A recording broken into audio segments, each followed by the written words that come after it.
We will spend eternity somewhere. God has placed eternity in our hearts, and that which is in there is by way of his design. And I would simply say tonight, you know what? I'm not into force-feeding faith on anybody. I'll talk about my faith, but I'll respect anyone that comes from where they're at and just say, you know what? They can either look at it and say, yay and nay. Is this guy's life deep, and does it what he has to say? Is it something that's compelling enough? So I'm saying to you, if there are people tonight that are here, and everybody, in my estimation, has got a next step tonight. But there are people that are here that are saying that God is speaking and saying, behold, I stand at the door and knock, the door of your heart. And if you open that door, I will come into you.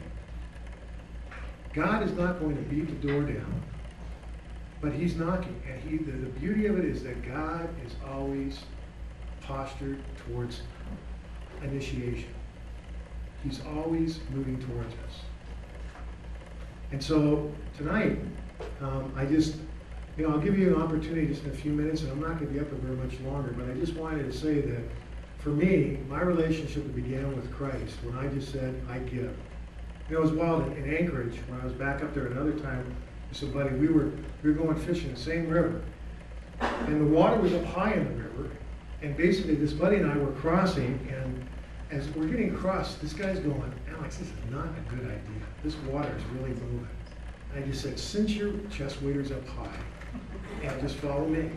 And this little girl is playing this back at it, and she goes, hey, mister, and she looks up and she goes, I think it's a bad idea too, because two guys have already been washed down the river since, and Greg just goes, listen to the girl. This is like prophecy in our midst. And so anyway, I just say, you know what, everybody's entitled to their opinion, so let's go. Anyway. So I cross over, and there's a spot where you're either in or out. It's a blind step, and I stepped down and just hit a nice rock and stepped up. And I just told him, I said, bro, that's the spot. And I just put my pole together and I was fishing. Well, what's wild is that he's coming over and I'm coming closer and I'm saying, that's the spot right there. Just step firmly and across. And he steps firmly and he is submerged. He's gone. right in front of him. And so I end up just dropping my pole, and I come over and he bobs up and he just got this look like Kettles and did it again. And why would I ever want to listen to you?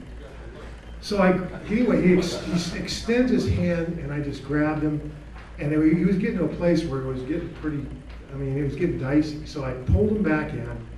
I had a change of clothes, built a fire, and got him going. And it was classic. He had some Maui Jims on, which I've never owned a Maui Jim, but they're really cool sunglasses, and he had not changed his glasses over to his Polaroid. And that was part of his problem. He really couldn't see the bottom. He goes, Dad, Brent, he goes, I lost my Maui Jims. And so, I said, well, I feel bad for you, but the fish are in, okay? And so anyway, we're fishing. So I hooked this fish, and he's still getting himself put together, and all of a sudden I'm fishing down there, and just swinging over, just dropped it in his lap. He just sorry, Tim. This is